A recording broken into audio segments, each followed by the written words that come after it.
detected.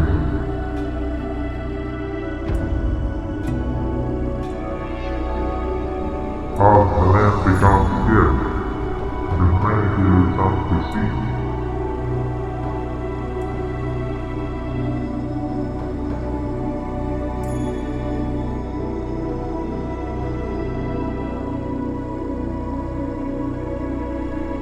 But before we do that, the potential and the effect must be studied. I am the dog.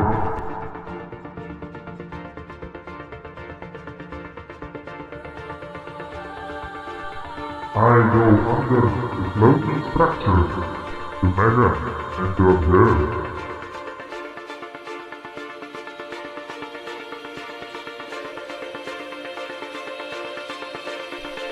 And I am not alone.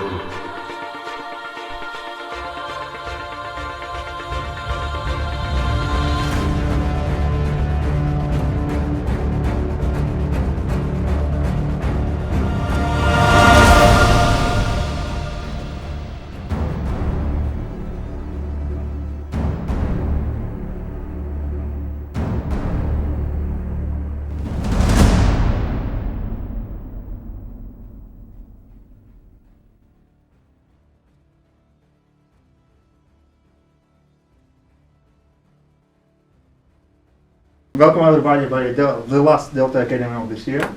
My name is Vlad and I'll be presenting to you what I did for you guys, except for drinking tea and eating Nutella, of course. So I had to do two cases. The first case is the effects of floating urbanization on the water quality and ecology. And I'll tell you a little background, methodology challenges, results and conclusions.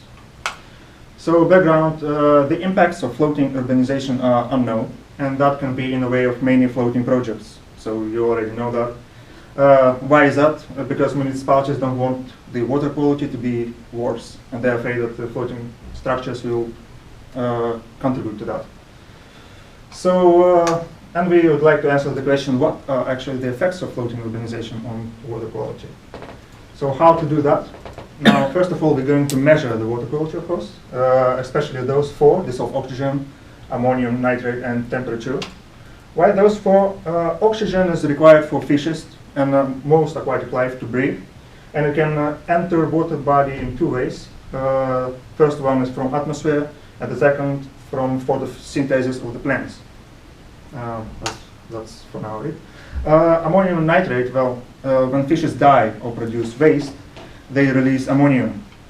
And that ammonium can be used as a food to some plants, especially on the bottom of the water. But some bacteria convert most of ammonium to nitrates and then nitrates and then nitrates, which is also food for plants and animals. And it's not shown here, but nitrate is then also being converted to nitrogen gas, which then escapes to the atmosphere. And then temperature. It is known that as you can see here, the T representing the temperature rising, and you can see the dissolved oxygen, which is required for fishes, goes down. Now, why is that? It's because when you have low temperature of the water, the amount of dissolved oxygen that can be held in this water is higher. You understand that? Mm-hmm. It doesn't mean that the dissolved oxygen will be higher, but it just can be higher. The maximum that you can store in the yes, water. Yes, like that. Now the second and the most interesting is how we're going to measure that. And you can actually swim in the water by yourself with a sensor to measure the quality, or you can just stand somewhere and put the sensor in the water, or you can do it with a drone. You can see there's the yellow thing is the drone itself, and what it does just swims in the water, goes down in the water and stuff like that. And we have a few sensors, little sensors and the big one. We just put it on the drone, and those guys measure the water quality for us. We also have the camera in front to film what we do. Why do we need the drone? To go under the floating structures, because otherwise it is unsafe and actually not allowed to do as a human. So what we go near the structures, we go under the structures, and we go somewhere in open water. Don't look at this point, it's too close, we usually further down, or further up, or further away. And to answer our question, we compare those two values to each other and see what happens. Where we do that, of course, Netherlands has a few floating houses projects, not a few, but much. And we've been to 14 locations, and you can see the blue dots where we have visited. Now the challenges, most of you know the calibration of the sensors. At first, we didn't have the necessary solutions to calibrate it. And well, actually it needed for ammonium and nitrate. So we just go to some canal, to some pond, took the water from it, get the aquarium kit and calibrated it, and then we used that water to calibrate the sensor. How you calibrate the sensor, you just put the sensor in it, and on the computer you say, okay, that water holds that much ammonium, and it calibrates it. But sometimes it takes time, way too much time, because of thinking or I don't know what. And then I stay and Karima gets angry at me because I eat, but well, okay. I don't get angry. But then when the university opened, I went to the chemical department, to the Meneer Hertz, and he got some solutions for us. Didn't always work, but I will tell about it later. And the most troublesome one is the position of the drone, because we are mostly blind. We can see in many waters where the drone is, and we don't have the live footage.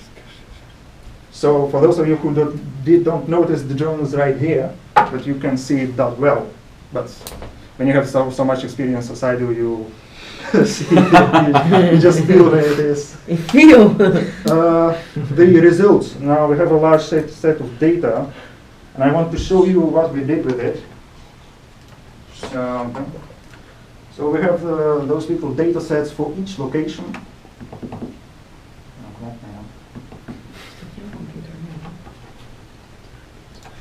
Well, we have main set, and this is basically some main information about the location. This is floating pavilion, it has address, area, everything, and a little user guide. And what we do with it, this is we can choose when we've been to the floating pavilion, so we choose this. And then you see all changes. You can see here some values. And you can choose from the FDO, temperature, ammonium, and here also. And you get the graph seeing what and where, but of course you don't understand much.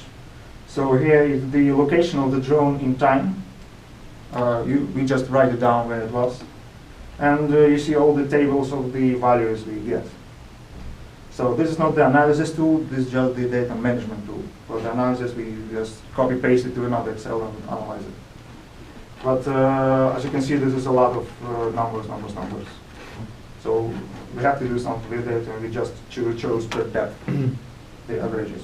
If every 10 seconds? Sorry? Every 10 seconds it measures? Yes, it's every 10 seconds. Because it can be every 5 seconds or less, but the dissolved oxygen measures every 10 seconds. So that's a little bit... Is this something you have to do by hand, or is it already automatically? So that you just upload it? No, it's all done by hand. So it would be advised to automate it? Automatically? Well, it's automized by, you get the Excel file with the data, but just the columns. Yeah, so if you have some way of automatically generating this from... that would be nice. Yeah. Yes, Write it down for you guys. yeah, true, but well, we did it by hand, so... Yeah, that's the first step, of course. Yeah. Yes. It's only when you... computer science hebben. I think if you're doing this on a regular basis... Ja, je hebt een macro. And Meneer Lekkerker from our university helped us very much with pivot tables, because he saved us time, because that's a lot, and we were lost. So the results, the first one and the easy one is the temperature. What you see in this graph is just the temperature by date. So it has the first measurements and our last measurement, and some of them, not all of them, that's a lot, but some of them in between. Yeah, the pavilion is always warmer. Sorry?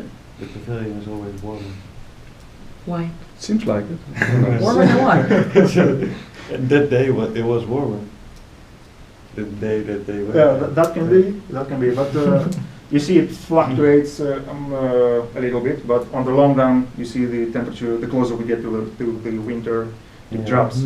So when you have a report like temperature drops by the winter, you can refer to our research. Well, this is proven. Oh, wait. Or maybe you're going to tell that now, but I don't see what, this is just showing data.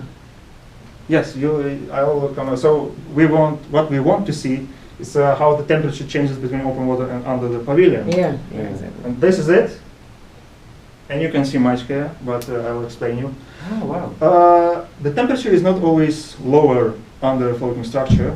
You can see all the negative values. This is actually temperature being higher. And it's not always by the location. What is higher? Minus is higher? This is temperature under structure higher than the open water. Oh, wow. This is like No less. Yeah. But it's not about the location, it's just do better. Because when you see some of locations like floating greenhouse, it's higher than floating greenhouse, it's lower, and then it's higher again. So we were not able to establish any link to whatever.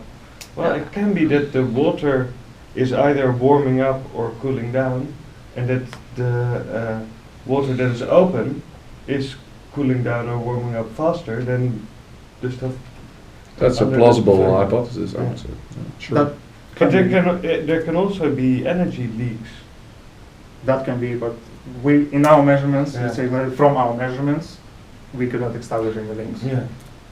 Well, because water quality is quite complex, but I'll come to that later. Yeah. As you know, as temperature rises, the dissolved oxygen decreases. So we have the blue line with the temperature in time, actually. And we would like to know what happens with the dissolved oxygen. And you don't see it happening much. It fluctuates up and down, up and down. So this is just to show you guys that we could not establish any link, direct link between temperature and dissolved oxygen from our measurements too. And is this high or low? No. Like. So it says around 8. These are the differences. Ah, yeah, so you don't know if it's high or low. Which one? Well, you have 8 measurement of dissolved oxygen. Is that high or low, or you don't? Oh, it's high. Sorry, I'm sorry. This is just the amount of dissolved oxygen under a floating structure. Yeah, yeah. So those are not the differences. I'm sorry. It's just how much dissolved oxygen was Yeah. under the floating structure. And dissolved oxygen of 5 was the minimum for aquatic life, right? On the Yes. floating Ah, structure. yeah, yeah. That's Yeah, what that's so what- maybe you can add that line to the graph, Oh, so that you know that life is possible and it's actually a pretty high value. Yeah. And Okay. not Okay. like a Critical. value. I have this Yeah. line later. You'll see. Wait. I don't understand how you, what the framework is where you compared these locations on.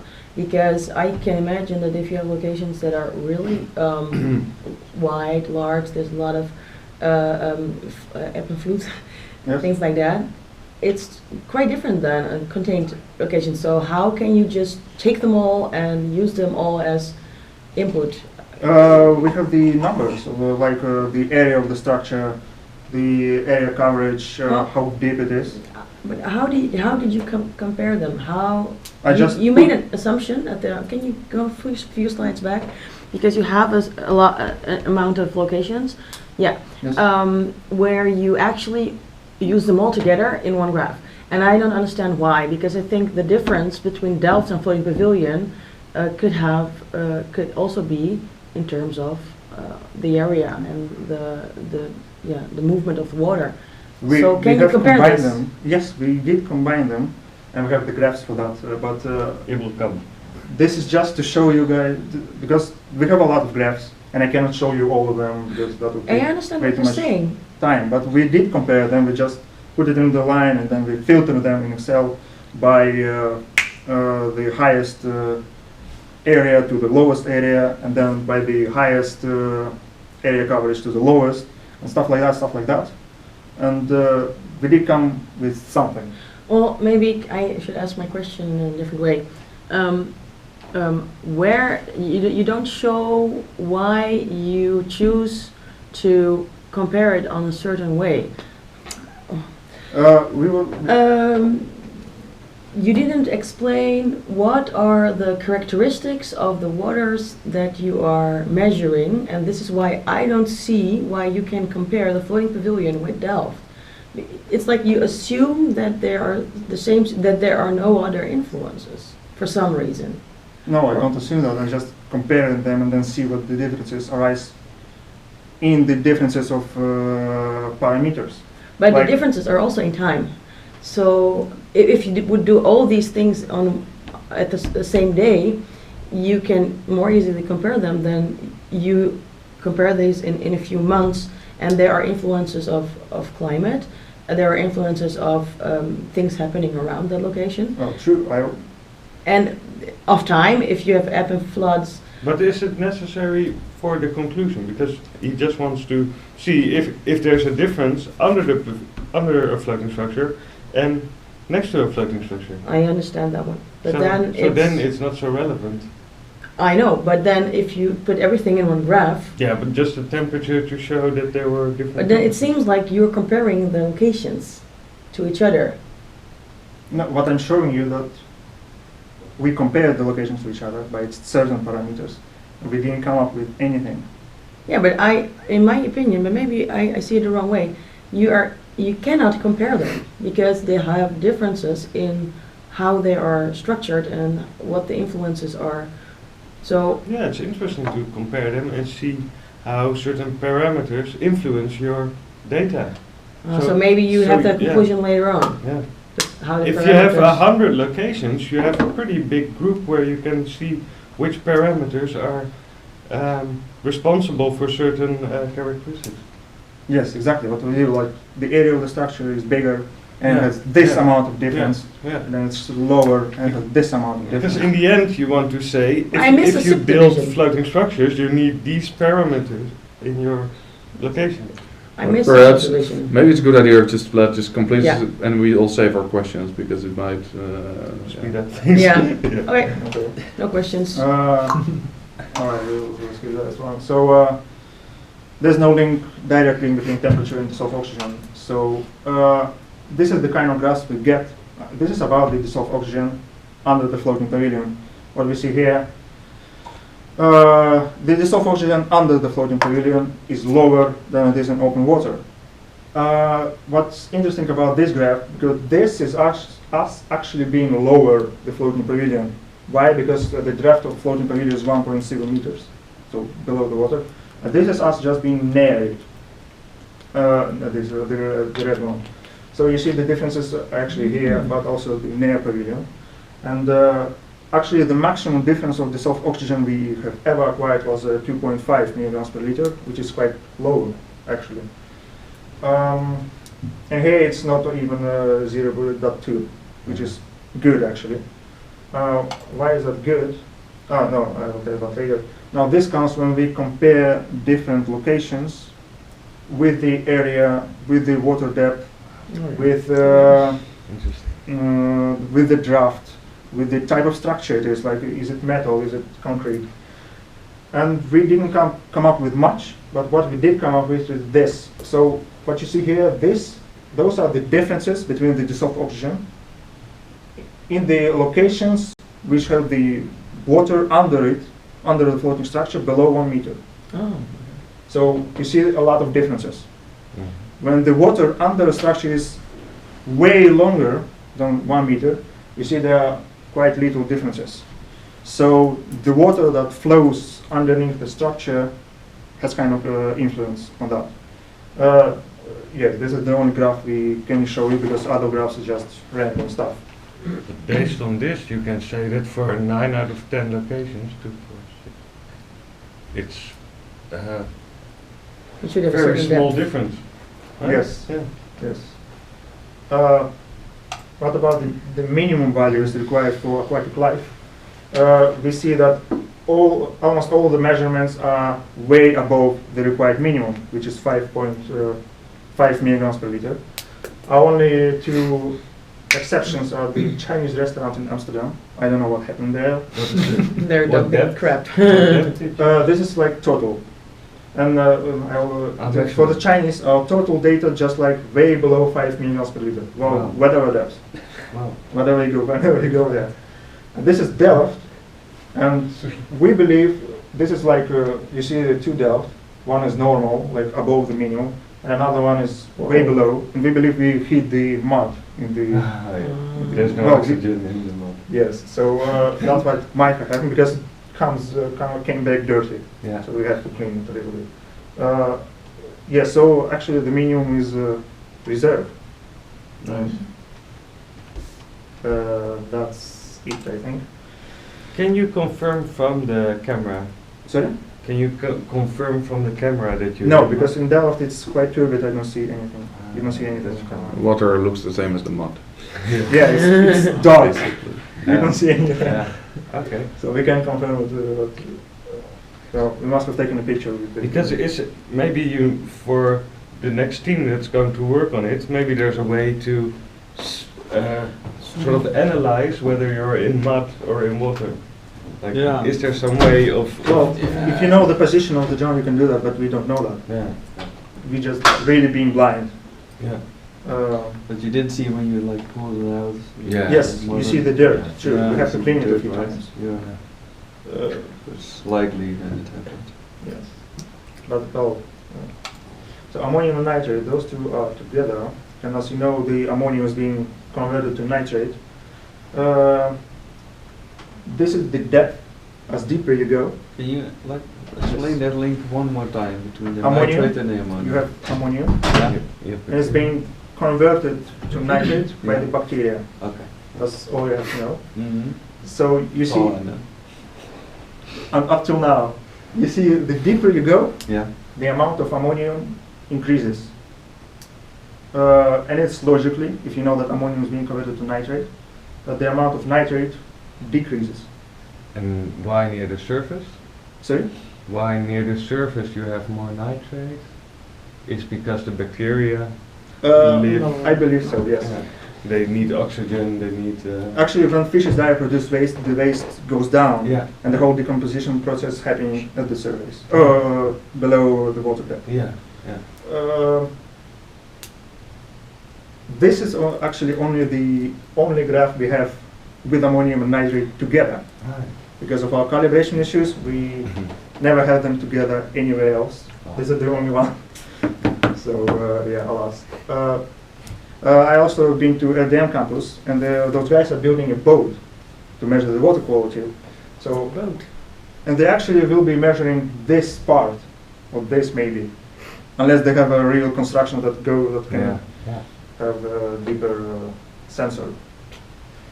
So yeah, well, what about the nitrate on the floating structures? From most of our data, we see nitrate being way above the open water.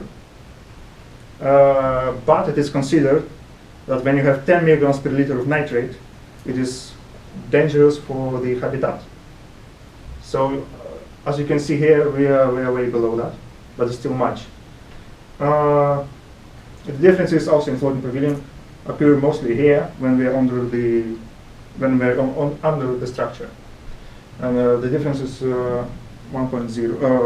0.8, and our maximum difference is 1.5 milligrams per liter, and our maximum of nitrate is 12, and it was in Delft, but we think it's 12 because there's a lot of construction activity going on there even right now, so that might contribute to the amount of nitrate.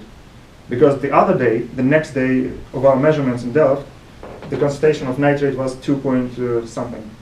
So it fluctuates by something else. Do you conclude that from this that there's a difference under the pavilion? Yeah, but Yes, there's a difference then- under the pavilion. So in nitrate. that there's more nitrate under the pavilion. Yes, and from our other data. Okay. That's all I wanted to tell you. Well, the ammonium is a little bit fluctuates much, but still, this is again under the pavilion. It is less than it is in the open water. From our other data sets, it is also less under other floating structures.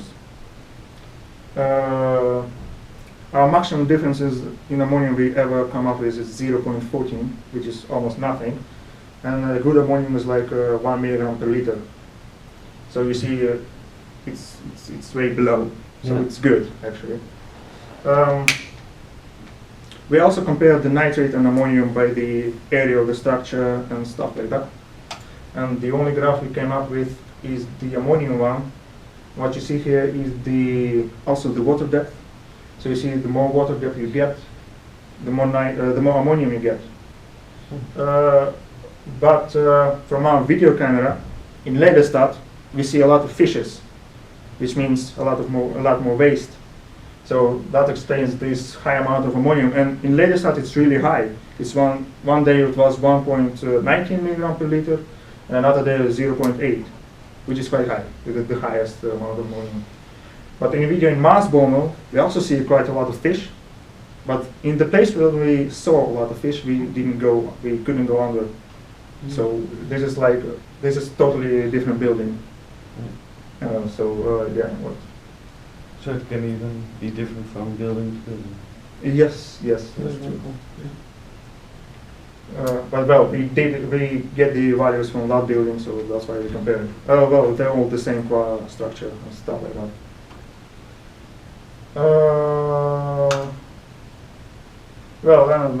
We also see a lot of fishes under the floating pavilion and a lot of zooplankton. Yeah.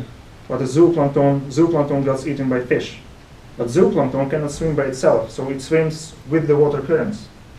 So what we see on video is that zooplankton walks on the floating pavilion. Actually, we saw that guy walking. What we also see is a lot of mussels. This is the picture from Schiedam, and we've been really surprised to see it because the water is see-through in Schiedam, and all around it, like in Delft, Rotterdam, and Naaldwijk, it's not see-through. Yeah. And in Schiedam it is. So we cannot conclude that the mussels contribute to that, because it's also the floating water. It's Schiedamse ski. So, but it's see-through. So, what mussels do, they filter the water actually to make it see-through, which is good because there's a lot of habitat. And under the floating pavilion, from the videos, we see a lot of fishes swimming there. You saw it all. So, what are our conclusions based on all of that? The differences in the soft oxygen and stuff are like 1 and 2 milligrams per liter, and it's way above minimum required. So whatever you go under the structure or in open water, the fishes can breathe there anywhere. So we found a lot of mussels. Most of it locations were connected to the river, and they have a lot of water currents. But it was quite see-through and visible. So that may be good for some locations. We cannot say that no mussels were in Rotterdam. In Rotterdam there are also mussels. But we cannot say that there were no mussels in Delft, because we don't see much. So we have to wait a few times, then the water may filter itself and we see some mussels. Now we saw also the various fishes and zooplankton. And what we can conclude from all that, that despite the detected differences, there's no regular bad influence on the water quality, like in total picture. And considering all of new habitat that we unveiled, the floating structures may consider building with nature, because if you combine it with the floating wetlands, then you might get a new habitat which would not exist if there were no floating structures. And floating habitat may increase the nitrogen cycle in the water, so it might actually eat all the nitrogen you have under the floating structure. That is all about case 1, so if you have questions, please ask them now. Yeah, there's also more, because there's more nitrate under floating structure, or at least the pavilion. Is there some conclusion that you can draw from that? Why is there more nitrate, whereas the ammonium is sort of the same? Okay, there's more nitrate because there's no direct sun shining, so the phytoplankton doesn't really exist in lower amounts, may exist in lower amounts. I don't say it does. So they don't eat the nitrate. Yes, so you said Yeah. you have less species or organisms that eat nitrate. Yeah, You yeah. can say that. And is that food for fish and Nitrate? No, No. the plankton that eats the nitrate. It may be for zooplankton. I don't know Yeah. that much though. So maybe a biologist can, because Yeah, it maybe. may be interesting to know if it helps life, or whether there's a lot of food under the structure that is not eaten. Mhm. Yeah. Yes, true. Also, I forgot to mention the mussels. They will probably eat it. Well, yes, but we didn't really find any information about do they eat that or not. Yeah. And what interesting is the mussels were found only on the concrete structures. We have a metal structure of Chinese restaurant in Rotterdam also, and there were no mussels there. Oh. So that may be also Interesting. So But you on could some see- ships you have mussels. Yeah. Okay. So I think they can. So it must probably Probably they dump crap. they dump too much crap in I the water. think so. Yeah. Because that's why the level there was the lowest of all, Yeah. right? Yeah. They probably just dump oil. Now the level, because it's very deep, right? Nee, ik bedoel, Where? Oh, schooner. in Amsterdam. Yeah. Could be Maybe. one of the first things that popped to my mind. So, but also conclusion could be that if you, like in places where you didn't find the clams or the mussels, that you think of a way to let them grow under the structure, and they could actually improve the water quality. The rest of the environment is healthy enough for them to survive. Yes, I can. So they can even work as But, as a catalyst in the water for cleaning up. Don't forget they filter the water. Mussels are actually forbidden in the United States because they filter the water. Yeah. When they filter the water, the sunlight can shine through, which will enhance the growth of algae and it can cover the whole area. But that's another problem, that they have too much nutrients going into the water that causes these algae. True. Yeah, true. exactly. That's another problem, though, Yeah. yes. Mm. Do you have some Interesting. questions? No, I think they're all answered now. Are you sure? No questions at all? Well, I can imagine a little bit the confusion that Carina had, because one thing you should never do in presentations is throwing data at people without, just to show the data, because people will draw all sorts of their own conclusions. And you actually started with just, also some graphs without an axis, for instance. If you go back, just Oh, true.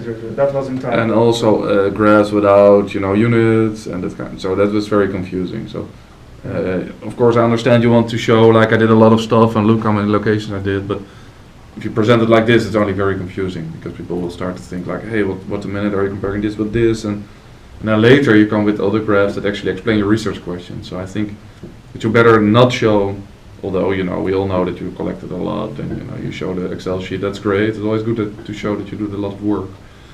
But actually, all the graphs and tables that actually explain your research questions come later.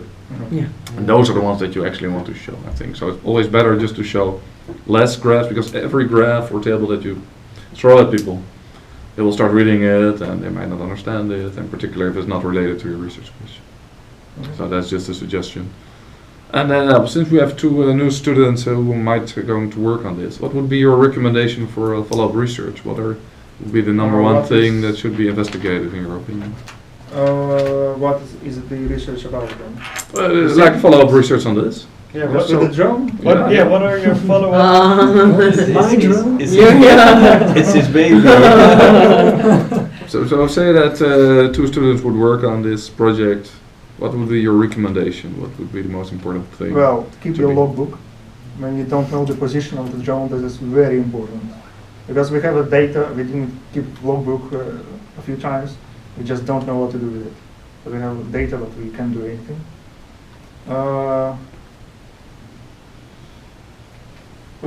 Actually most of confusion about the development of the drone, but that's not much. Make a macro. Make a macro, yeah. please, Macro will be quite much time. It's better to do it by hand. Yeah. Actually. But also you could only measure like the ammonium and nitrate because of the calibration, so that could be something that would be interesting to check Oh, out at other locations. You might need to solve the issues with the ammonium nitrate Yeah. because they're still ongoing. Because it's super important, right, for the Yes. other locations as well. You might get the phosphate sensor maybe.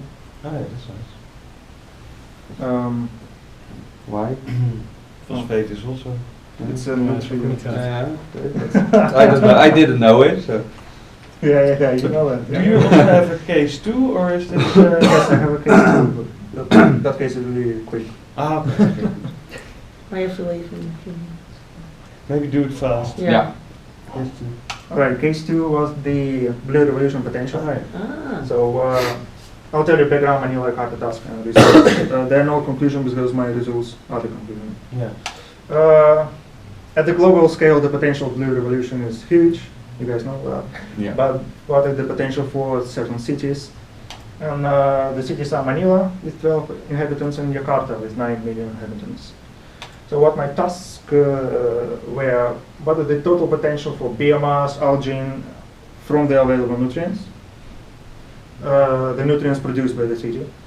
What are the current CO2 emissions and the capture potential? And space availability for floating development. And land scarcity. So most of it was been quite easy because you already have some data, just have to look up a few numbers and then put them all together. So what I will present to you is what numbers I have actually, but you might read it. I present Manila and Jakarta at once. I'm not comparing them to each other. I just presenting all at once. But you can compare them yourself just by looking at it. So what you see here is from nutrients that are produced by each city. This is the numbers we come up with. So biofuel like 600,000 and for Jakarta it's 500,000. This is the amount of algae biomass, fish, vegetables that can be produced from those nutrients if you will develop the blue revolution there. And the space required for that kind of production. Zo, 100 vierkante kilometer, 116. Yeah, it's a total potential. Like a lot. Wow. It's quite a lot. Yes. Yeah, so many people. CO2 emissions for Philippines, you see that the heat and energy production is the most. In 2011 it was 800 per person.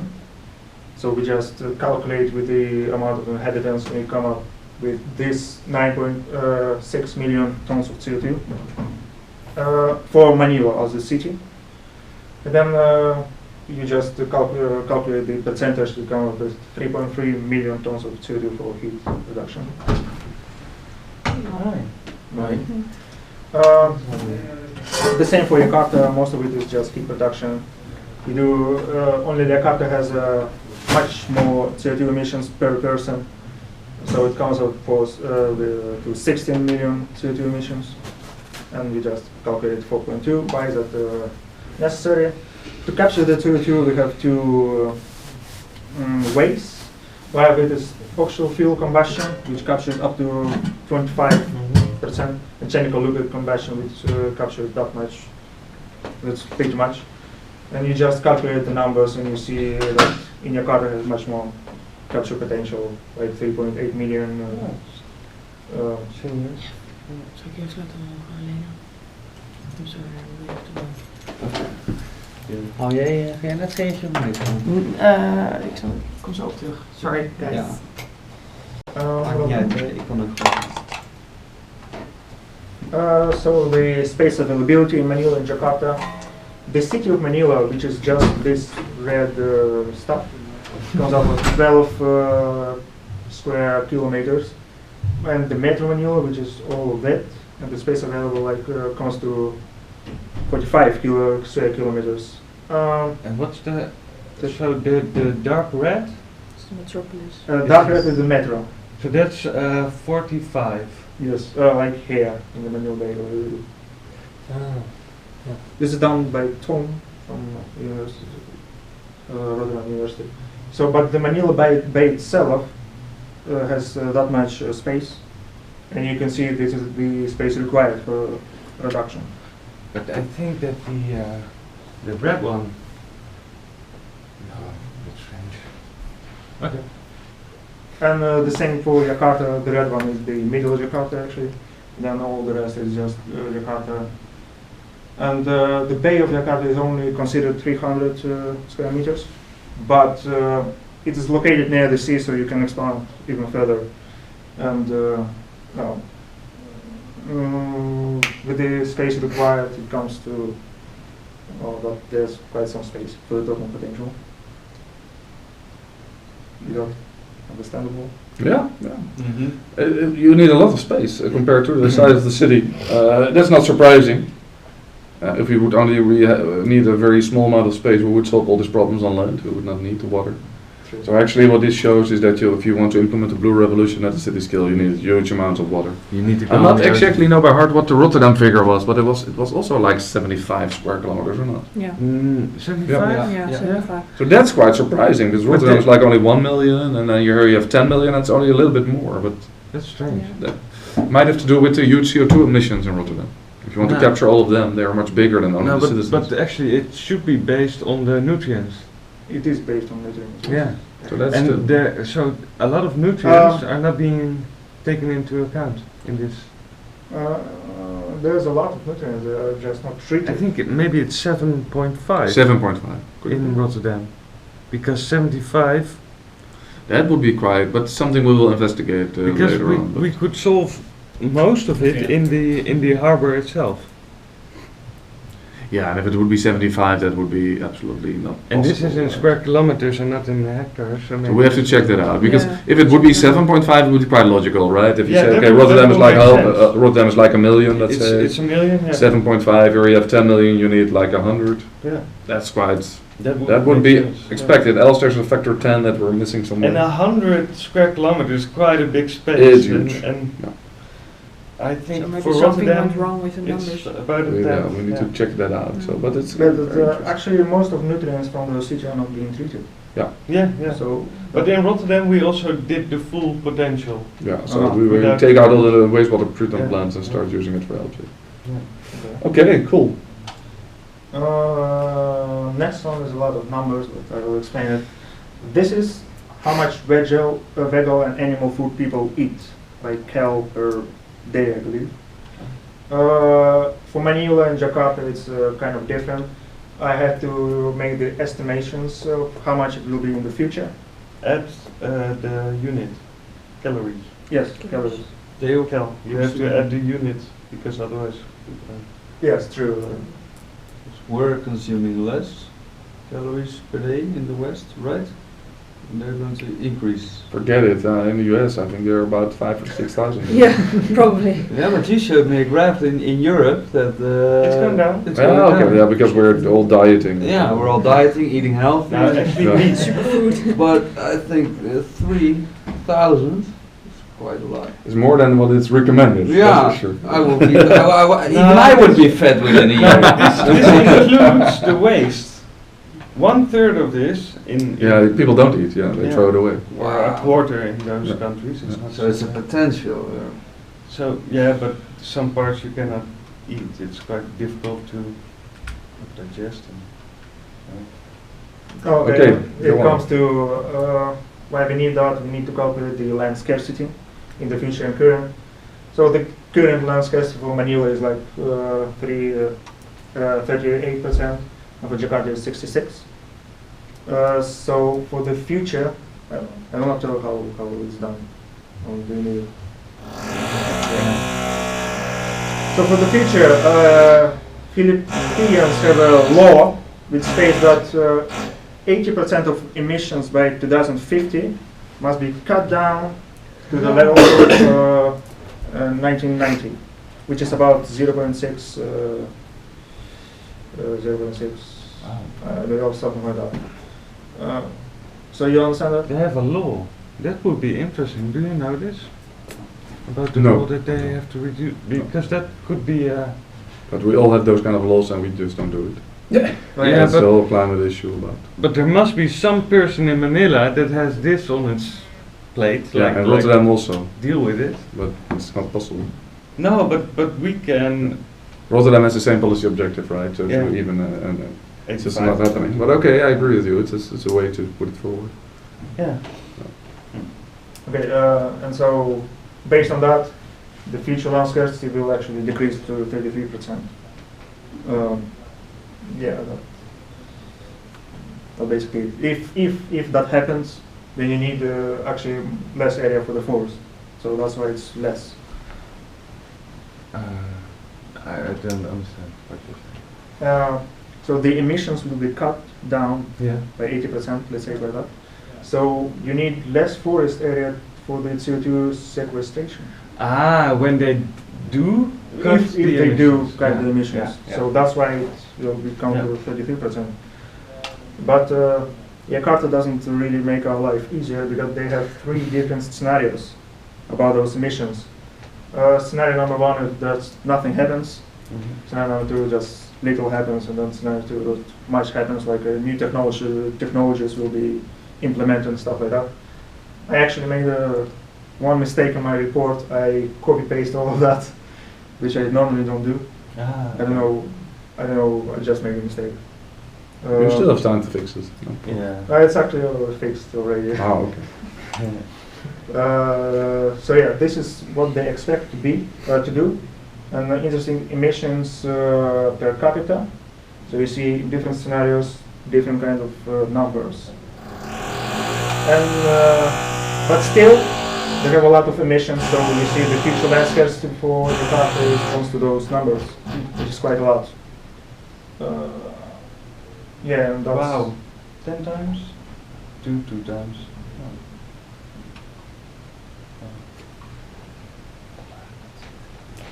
So the land scarcity issue in Jakarta is much more than in Manila, basically. Yes. So do you say that that would make the urgency for Jakarta to implement the Blue Revolution would be higher than in Manila? Because they have like 200% land scarcity, so they need to expand on the water. Actually, yes. If they eat so much, and then yes, I'll say that. But that's actually it. Excellent. But this is not how you were working most of the time. Most of the time it was like this. And then we were walking by and we were like So, but to be honest, you did quite a lot of work while playing with your phone the entire day. Yeah, actually, I'm really impressed what you did now. It's No, but really nice. This is just some kind of tradition here, because I heard from Martin the same issue. Every time I pick my phone, somebody from the other one Yeah. We're really good at it. Yeah. We're really good And at it. Martijn had the same problem. Yeah, but with Martijn it's not that easy because the guy lives inside his phone. Jesus. I was like picking up for 1 minute just to see the time. Then I see you walking by, like, come But on. if you're looking at your screen, Nee, de camera. at the bottom here, you can also see the time. Yeah, but yeah. I am just So- messing Yeah. with Just kidding. Just kidding. I think it is a very nice job. We look forward to have a look at your report, and maybe we'll surely have some comments on that. But Okay. The report is finished, by the way. I only send it to Rudy to read it down and Oh, good. see what he thinks. And then oh, okay. Yeah. Well, if you're About the job. yeah, that's okay. No, but your like your traineeship report. Mm. Yeah, if you can send it to us, we'll give feedback on it. But I think you did very nice work. Please make sure that your presentation